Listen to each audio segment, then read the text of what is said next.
2021 release ചെയ്ത ഒരു Japanese mystery horror മൂവിയാണ് ഹോണർ സ്റ്റുഡന്റ്. 4-5 കഥകൾ ഒരുമിച്ച് ചേരുന്നതാണ് ഈ മൂവി. അതിൽ തന്നെ അരമണിക്കൂർ മാത്രമുള്ള ഒരു കഥയാണ് ഞാൻ ഇവിടെ എക്സ്പ്ലെയിൻ ചെയ്യാൻ പോകുന്നത്. കൂടുതലൊന്നും ഞാൻ ഈ കഥയെ പറ്റി പറയുന്നില്ല, കാരണം പറഞ്ഞാൽ അത് സ്പോയിലർ ആയി പോകും. അതുകൊണ്ട് കഥ എന്തൊക്കെയാണെന്ന് നമുക്ക് വീഡിയോ കണ്ടു തന്നെ അറിയാം. അപ്പോ എല്ലാവർക്കും എന്റെ ചാനലിലേക്ക് സ്വാഗതം.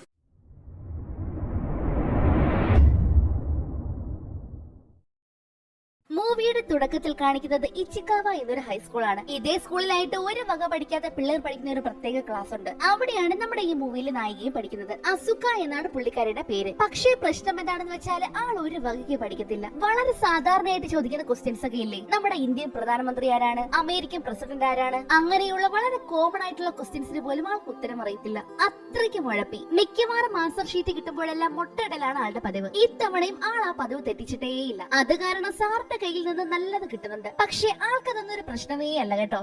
ഇതവളുടെ കൂട്ടുകാരൻ യോഷിത എന്നാണ് അവന്റെ പേര്. അവനും ഇവളുടെ ഇതേ ലെവല് തന്നെ. അങ്ങനെ പതിവ് പോലെ തന്നെ സാർ അന്നത്തെ ദിവസം ടെസ്റ്റ് നടത്തുകയാണ്. ഇതായിരുന്നു ആദ്യത്തെ ചോദ്യം. റോമൻ ഹോളിഡേ എന്ന മൂവിയിലെ ആളുകൾ തങ്ങളുടെ ആഗ്രഹങ്ങൾ സിനിമയില് ആളുകൾ തന്റെ ആഗ്രഹം നടക്കാൻ വേണ്ടിട്ട് ഒരു അമ്പലത്തില് കോയിനിട്ട് പ്രാർത്ഥിക്കുന്നുണ്ട്. ആ അമ്പലം ഏതാണെന്നാണ് ക്വസ്റ്റ്യൻ.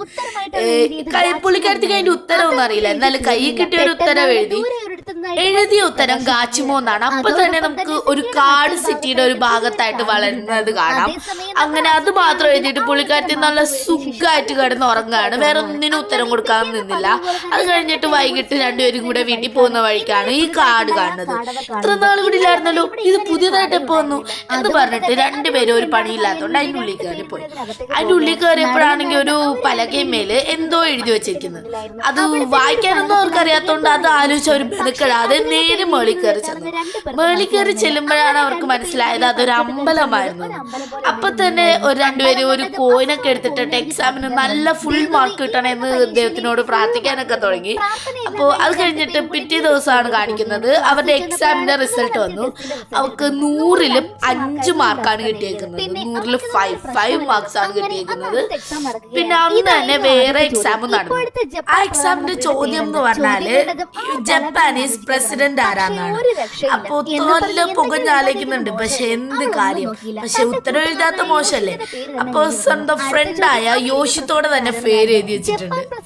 പേര് തന്നെ കഷ്ടപ്പെട്ടാണ് എഴുതിയത്. പിന്നെയല്ലേ അമേരിക്കൻ പ്രസിഡന്റ്. അതിന്റെ ഉത്തരം അറിയാത്തത് കൊണ്ട് തന്നെ ആദ്യത്തെ ചോദ്യത്തിനൊഴിച്ച് വേറെ ഒന്നിനും ആൾ ഉത്തരം എഴുതിയിട്ടുണ്ടായിരുന്നില്ല. അങ്ങനെ അന്നത്തെ ക്ലാസ് കഴിഞ്ഞതും അസുക യോഷിതയും കൊണ്ട് തന്റെ വീട്ടിലേക്ക് വരുന്നു. വന്നങ്ങോട്ട് കേറിയപ്പോഴേ കാണുന്നത് തന്റെ അച്ഛന്റെയും അമ്മയുടെയും പൊരിഞ്ഞടിയായിരുന്നു. മനുഷ്യന് നാണം കെടുത്താനായിട്ട്. മാത്രമല്ല യോഷിത ആദ്യമായിട്ട് വരുമായിരുന്നു അവളുടെ വീട്ടിലേക്ക്. വന്നപ്പോഴേ കാണുന്ന കാഴ്ച ഇത്. അസുക്കയുടെ അച്ഛന്റെ ജോലി എന്ന് പറയുന്നത് വാട്ടർ പ്യൂരിഫൈങ് ആണ്. പക്ഷെ ഇപ്പൊ കച്ചവടമൊക്കെ വളരെ മോശമാണ്. അമ്മയെ പറ്റി പറയുകയാണെങ്കിൽ അമ്മ ഇപ്പോൾ വേറെ ഏതോ ഒരുത്തിനായിട്ട് പ്രേമത്തിലും. അതിന്റെ പേരിലാണ് ഇപ്പോൾ രണ്ടുപേരും തമ്മിൽ അടി നടക്കുന്നത്. ഇന്ന് മാത്രമല്ല, ഡെയിലി ഇതാണ് രണ്ടുപേരുടെ പതിവ്. അവൾക്ക് ഇനിയൊരു ചേട്ടനും കൂടിയുണ്ട്. കേസുക എന്നാണ് അവന്റെ പേര്. പക്ഷേ അവൻ ഈ വീട്ടുകാരുമായിട്ട് ഒരു ബന്ധമില്ലാത്ത കണക്കാണ്. മുറിയിൽ കയറി അടച്ചൊരേ ഇരിപ്പ്. ആഹാരം കഴിക്കാൻ പോലും പുറത്തേക്ക് വരില്ല. 24 മണിക്കൂറും വീഡിയോ ഗെയിം കളിച്ചുകൊണ്ട് അതിനകത്ത് തന്നെ ഇരുന്നോളും. കുറച്ചു വർഷമായിട്ട് ഇത് തന്നെയാണ് അവന്റെ പരിപാടി. കാരണം എന്താണെന്ന് വെച്ചാൽ ഇവൻ നല്ലതുപോലെ പഠിക്കുന്ന ഒരു ചെറുക്കനായിരുന്നു. പക്ഷേ 2 വർഷം മുന്നേ ഉണ്ടായിരുന്ന ഒരു എൻട്രൻസ് പരീക്ഷയ്ക്ക് തോറ്റുപോയി. അതിന്റെ ഒരു ഡിപ്രഷനിലാണ് ഇപ്പോൾ ഈ കാണിക്കുന്ന പരിപാടിയൊക്കെ. എന്റെ ചേട്ടന്റെ പഠിക്കാനുള്ള ആ കഴിവ് എനിക്ക് കിട്ടിയായിരുന്നെങ്കിൽ കൊള്ളായിരുന്നു. അതും ചിന്തിച്ച് ആൾ ഇന്ന് കിട്ടിയ തന്റെ പരീക്ഷയുടെ മാർക്ക് ഒന്നുകൂടി ഒന്ന് എടുത്തു നോക്കുന്നു. 100-ൽ 5 നല്ല ബെസ്റ്റ് മാർക്കല്ലേ.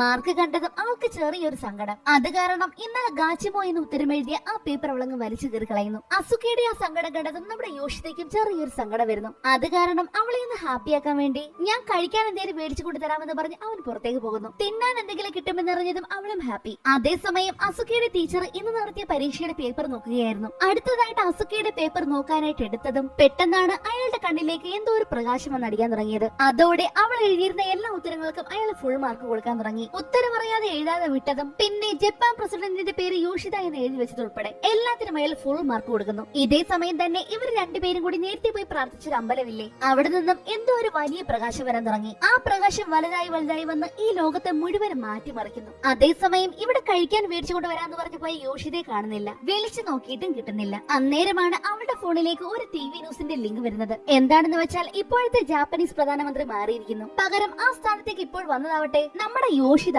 അവനാണ് ഇപ്പോഴത്തെ പുതിയ ജാപ്പനീസ് പ്രധാനമന്ത്രി. ഈ ന്യൂസ് കണ്ട നമ്മുടെ അസുക്കയുടെ അവസ്ഥ പറയണ്ടല്ലോ. ക്ലാസ്സിൽ ചെന്നപ്പോഴും ബാക്കിയുണ്ടായിരുന്ന പിള്ളേരും ഇത് കണ്ട് ഞെട്ടിയിരിക്കുവാണ്. അസുക്ക ഇതിലും കൂടുതൽ ഞെട്ടിയത് അന്ന് ടീച്ചർ പേപ്പർ തന്നപ്പോഴായിരുന്നു. 100-ൽ 100 മാർക്ക്. ഇനിയിപ്പോ ടീച്ചർക്ക് വല്ലതും തെറ്റിയതാണോ? ആൾക്ക് ഒരു പിടുത്തമില്ല. പിന്നീട് വന്ന് ആൻസർ ഷീറ്റ് ഒന്നും കൂടി നോക്കിയപ്പോഴാണ് ഇതിന്റെ എല്ലാം കാരണം ആ അമ്പലമാണ് നമുക്ക് മനസ്സിലായത്. കാരണം ഇന്നലെ ജാപ്പനീസ് പ്രധാനമന്ത്രിയുടെ പേരിന്റെ സ്ഥാനത്ത് ഇവൾ എഴുതിയത് യോഷിതയുടെ പേരായിരുന്നു. ഇന്നത്തെ അത് സത്യമായിരിക്കുന്നു. അവനിപ്പോൾ ജാപ്പനീസ് പ്രധാനമന്ത്രിയാണ്. മാത്രമല്ല അമേരിക്കൻ പ്രസിഡന്റ് ആരാണെന്നുള്ള ചോദ്യത്തിനും ഇവൾ ഉത്തരവൊന്നും എഴുതിയിരുന്നില്ല. അത് കാരണം ഇപ്പോൾ അമേരിക്കൻ പ്രസിഡന്റിനെ വരെ കാണാതായിരിക്കുന്നു. കാരണം അവൾ ഉത്തരത്തിന്റെ സ്ഥാനത്ത് ബ്ലാങ്ക് ആയിട്ടല്ലേ ഇട്ടിരുന്നത്. അത് കാരണം ഇപ്പോൾ അങ്ങനെ ഒരു വ്യക്തിയേ ഇല്ല. എന്റെ പനച്ചിക്കാട് മുത്തേ, അപ്പൊ അതായിരുന്നു കാരണം. ഇനിയിപ്പോൾ ഒരേ ഒരു വഴിയേ ഉള്ളൂ. എന്താണെന്ന് വെച്ചാൽ എല്ലാത്തിനും കറക്റ്റ് ഉത്തരവ് എഴുതുക. അങ്ങനെ ആള് ഫോൺ എടുത്ത് ഗൂഗിൾ ചെയ്ത് സകലത്തിന്റെ കറക്റ്റ് ഉത്തരവ് എഴുതാൻ തുടങ്ങി. അതോടെ വീണ്ടും എല്ലാം പഴയതുപോലെ ആകുന്നു. അമേരിക്കൻ പ്രസിഡന്റ് ഒക്കെ പോയതുപോലെ തന്നെ തിരിച്ചു വന്നിട്ടുണ്ട്. യോഷിതയെ എല്ലാവരും ചവിട്ടി പുറത്താക്കുകയും ചെയ്തു. അങ്ങനെ ഇപ്പോൾ നമ്മുടെ അസുഖയ്ക്ക് ഒരു കാര്യം മനസ്സിലായിരിക്കുകയാണ്. എന്താണെന്ന് വെച്ചാൽ ഈ ലോകം അതിപ്പോൾ ഇവളുടെ കൈകളിലാണ്. കൈകളിലല്ല, ഇവളുടെ ആൻസർ ഷീറ്റിലാണ്. അന്ന് പതിവ് പോലെ തന്നെ വീണ്ടും ടെസ്റ്റ് നടക്കുകയാണ്. പക്ഷെ ഇത്തവണ കണക്കാണ് കേട്ടോ. അത് കണ്ടപ്പോഴാണ് ആൾക്കൊരു ആശ്വാസം. എന്താണെന്ന് വെച്ചാൽ ഒരുപക്ഷെ ഉത്തരം തെറ്റിപ്പോയാലും കണക്കായതുകൊണ്ട് വേറെ പ്രശ്നമൊന്നും വരുത്തില്ലല്ലോ. അങ്ങനെ പരീക്ഷയെല്ലാം കഴിഞ്ഞ് അസുഖ പുറത്തേക്ക് ഇറങ്ങിയതും പ്രധാനമന്ത്രിയുടെ സ്ഥാനമൊക്കെ രാജിവെച്ചുകൊണ്ട് നമ്മുടെ യോഷിതയും അങ്ങോട്ടേക്ക് എത്തുന്നുണ്ട്. വന്ന പാടെ അവള് നടന്ന കാര്യങ്ങൾ മുഴുവൻ അവനോട് പറയുന്നു. അങ്ങനെ അവർ സംസാരിച്ചുകൊണ്ട് നിൽക്കുമ്പോഴാണ് രണ്ടുപേരും കൂടി മറ്റൊരു കാഴ്ച കണ്ട് ഞെട്ടുന്നത്. എന്താണെന്ന് വെച്ചാൽ ടോക്കിയോയുടെ സ്കൈ ടവർ കിടന്ന ആടുവാണ്. ആട്ടം എന്ന് വെച്ചാൽ ഒരു ഒന്നൊന്നര ആട്ടം. വാർത്തയിലേക്ക് ഇത് തന്നെയാണ് പറയുന്നത്. സ്കൈ ടവറിന്റെ ഡിസൈൻ എല്ലാം കറക്റ്റൊക്കെ തന്നെയാണ്. പക്ഷേ മാത്തമാറ്റിക്സിൽ എന്തോ ഒരു പ്രശ്നം. അത് കാരണമാണ് ഈ ടവർ ഇങ്ങനെ കിടന്ന് ആടുന്നതെന്നാണ് ന്യൂസിൽ പറയുന്നത്. അപ്പോഴാണ് നമ്മുടെ അസുഖയ്ക്ക് കാര്യം കത്തിയത്. എന്താണെന്ന് വെച്ചാൽ താൻ ഇപ്പോൾ എഴുതിയ കണക്ക് പരീക്ഷയുടെ ഉത്തരം നേരെയാവാതെ ഇതൊന്നും ശരിയാവാൻ പോകുന്നില്ല. അങ്ങനെ ആളെ പിമ്പിരി വെച്ച് ഓഫീസിലേക്ക് ഒരു ഒറ്റ ഓട്ടം. ശേഷം ടീച്ചറിന്റെ അനുഭവത്തോടെ തന്നെ ഉത്തരങ്ങളെല്ലാം എഴുതാൻ തുടങ്ങി. പക്ഷേ ഉത്തരം എഴുതി കഴിഞ്ഞതും അതിന്റെ ആട്ടം ഒന്നുകൂടി കൂടുന്നു. അത് കണ്ടതും ആള് വീണ്ടും തലമുകഞ്ഞ് ഉത്തരം ആലോചിക്കാൻ തുടങ്ങി. അങ്ങനെ ഒടുക്കൻ കറക്റ്റ് ഉത്തരം എഴുതുന്നു. അതോടെ ആ ടവറിന്റെ ആട്ടവും നിൽക്കുന്നു. അങ്ങനെ അവൾ വീണ്ടും ലോകത്തെ രക്ഷിച്ചിരിക്കുകയാണ്. എന്തായാലും ഇപ്പോൾ കിട്ടിയിരിക്കുന്ന ഈ ശക്തി അത് വളരെ അപകടം പിടിച്ചതാണെന്ന് നമുക്ക് മനസ്സിലായി. എങ്ങനെയെങ്കിലും എല്ലാം പഴയതുപോലെ ആക്കിയേ പറ്റൂ. അതിനുവേണ്ടി അവൾ യോഷിതയും വിളിച്ചുകൊണ്ട് വീണ്ടും കാട്ടിലേക്ക് പോകാൻ പോവുകയാണ്. പക്ഷെ അവിടെ ചെന്നപ്പോഴോ നേരത്തെ ഉണ്ടായിരുന്ന കാട് ഇപ്പോൾ കാണാനില്ല. അത് കാരണം ഇനിയൊന്നും പഴയതുപോലെ ആക്കാനും പറ്റില്ല. ഇനി ഈ ലോകത്തിന്റെ രക്ഷ അത് നമ്മുടെ അസുഖയുടെ കൈകളിലാണ്. അതിനുവേണ്ടി ഇനി ഒരേ ഒരു വഴിയേ ഉള്ളൂ, പഠിക്കുക, മരിച്ചു കിടന്ന് പഠിക്കുക. അങ്ങനെ പിറ്റേ ദിവസം അവൾക്ക് വീണ്ടും ടീച്ചർ ഫുൾ മാർക്ക് കൊടുക്കുന്നുണ്ട്. അന്ന് ക്ലാസ് എല്ലാം കഴിഞ്ഞ് വീട്ടിലെത്തിയതും അവളുടെ അച്ഛൻ ഒടുക്കത്തെ ഹാപ്പി. എന്താണെന്ന് വെച്ചാൽ അയാളുടെ ജീവിതത്തിൽ ഇന്നേ വരെ നടക്കാത്തതുപോലുള്ള വലിയ കച്ചവടമായിരുന്നു ഇന്ന് നടന്നത്. അത് കേട്ടതും അവൾക്ക് കാര്യം മനസ്സിലാകുന്നു. എന്താണെന്ന് വെച്ചാൽ ഇന്നലെ നടന്ന ടെസ്റ്റിൽ അതിൽ വെള്ളമാണ് ഈ ലോകത്തെ ഏറ്റവും മൂല്യമുള്ള എനർജി എന്നാണ് അവൾ അതിനകത്ത് എഴുതിയത്. അത് കാരണം കൽക്കരിയേക്കാളും എണ്ണയെക്കാളും എല്ലാം ഇപ്പോൾ ഏറ്റവും കൂടുതൽ മൂല്യമുള്ളത് വെള്ളത്തിനാണ്. അത് കാരണം ആൾക്കാർ മുഴുവനും ഇപ്പോൾ കണ്ടമാനം വെള്ളം മേടിച്ചു കൂട്ടാൻ തുടങ്ങി. അതോടൊപ്പം തന്നെ വെള്ളം ശുദ്ധീകരിക്കാൻ വേണ്ടി വാട്ടർ പ്യൂരിഫയറുകളും വിറ്റഴിയാൻ തുടങ്ങി. അസുഖ എഴുതിയ ഉത്തരം തെറ്റാണെങ്കിലും അവളുടെ അച്ഛൻ ഇപ്പോൾ ഭയങ്കര ഹാപ്പിയാണ്. കാരണം ഇപ്പോൾ വാട്ടർ പ്യൂരിഫയറിന്റെ കച്ചവടം ഇങ്ങനെ കുതിച്ചു വരുമല്ലേ. ഒരു ദിവസം അസുഖ ടിവിയിലെ ന്യൂസ് കാണുമ്പോഴാണ് ഈ ലോകത്തിന്റെ ഇപ്പോഴത്തെ അവസ്ഥ അവൾ അറിയുന്നത്. കാരണം ശുദ്ധജലം കിട്ടാൻ വേണ്ടി ആൾക്കാർ പരസ്പരം കടന്ന് പോരടിക്കാൻ തുടങ്ങി. അത് കണ്ടപ്പോഴാണ് താൻ ചെയ്തത് എത്ര വലിയ തെറ്റാണെന്ന് നമുക്ക് മനസ്സിലായത്. കാര്യങ്ങളെല്ലാം കൈവിട്ട് പോയതും അവൾ പെട്ടെന്ന് തന്നെ വെള്ളം എന്നുള്ള ഉത്തരം മാറ്റി അത് വായു എന്നാക്കുന്നു. അതോടെ ആ പ്രശ്നം അവിടെ തീർന്നു. പെട്ടെന്നാണ് അവൾക്ക് മറ്റൊരു ഐഡിയ തോന്നുന്നത്. എന്താണെന്ന് വെച്ചാൽ അവളുടെ അച്ഛനും അമ്മയും എന്നും അടിയല്ലേ, എന്തുകൊണ്ട് തനിക്ക് അവരുടെ അടി മാറ്റിക്കൂടാ. അങ്ങനെ പിറ്റേന്ന് മറ്റൊരു എക്സാം നടക്കുകയാണ്. അതിനകത്ത് ഇങ്ങനെ ഒരു ചോദ്യം ഉണ്ടായിരുന്നു. ഇന്ന് ഉച്ചയ്ക്ക് ബഹിരാകാശത്തേക്ക് പോകാൻ പോകുന്ന ആ ബഹിരാകാശ യാത്രികന്റെ പേരെന്താണ്? അവൾ അധികം ഒന്നും ആലോചിച്ചില്ല. തന്റെ അമ്മയുടെ കാമുകന്റെ പേര് തന്നെ എഴുതി വെക്കുന്നു. അതോടെ അയാൾ ഇന്ന് ഉച്ചയ്ക്ക് ബഹിരാകാശത്തേക്ക് പോകാൻ റെഡി ആയിട്ട് നിൽക്കുവാണ്. അത് കാരണം ഇപ്പോൾ അവളുടെ അമ്മ അയാളുമായിട്ട് ബ്രേക്കപ്പ് ആയിരിക്കുകയാണ്. അങ്ങനെ അവര് വീണ്ടും ഹസ്ബൻഡിനോടും കുട്ടികളോടുമൊപ്പം കുടുംബത്തെ സ്നേഹിച്ച് സന്തോഷത്തോടെ ജീവിക്കാൻ തുടങ്ങി. അതോടെ അവരുടെ രണ്ടുപേരുടെ പ്രശ്നങ്ങൾ സോൾവ്. അത് കാരണം നമ്മുടെ അസുഖയും ഇപ്പോൾ നല്ല ഹാപ്പിയാണ്. ഇനിയുള്ള ഒരേ ഒരു പ്രശ്നം അത് തന്റെ ചേട്ടനാണ്. അവനെയും എങ്ങനെയെങ്കിലും മാറ്റിയേ പറ്റൂ. അതിനുവേണ്ടി അടുത്ത പരീക്ഷയിൽ അവൾ എഴുതിയത് ഇങ്ങനെയായിരുന്നു: തന്റെ ചേട്ടൻ മുറിവിട്ട് പുറത്തേക്ക് വരണം, ശേഷം എല്ലാവരോടും ഗുഡ് മോർണിംഗ് പറയണം. അത് വല്ലാത്തൊരു ഉത്തരവായിപ്പോയി. പക്ഷെ അതവൾ വിചാരിച്ചതുപോലെയല്ല, മറ്റൊരു രീതിയിലായിരുന്നു നടന്നത്. എന്താണെന്ന് വെച്ചാൽ അവൻ മുറിക്ക് പുറത്തിറങ്ങാൻ തയ്യാറാകാത്തത് കൊണ്ട് തന്നെ അവന്റെ അച്ഛൻ പിടിച്ചു വലിച്ച് പുറത്തിറങ്ങാൻ നോക്കുകയാണ്.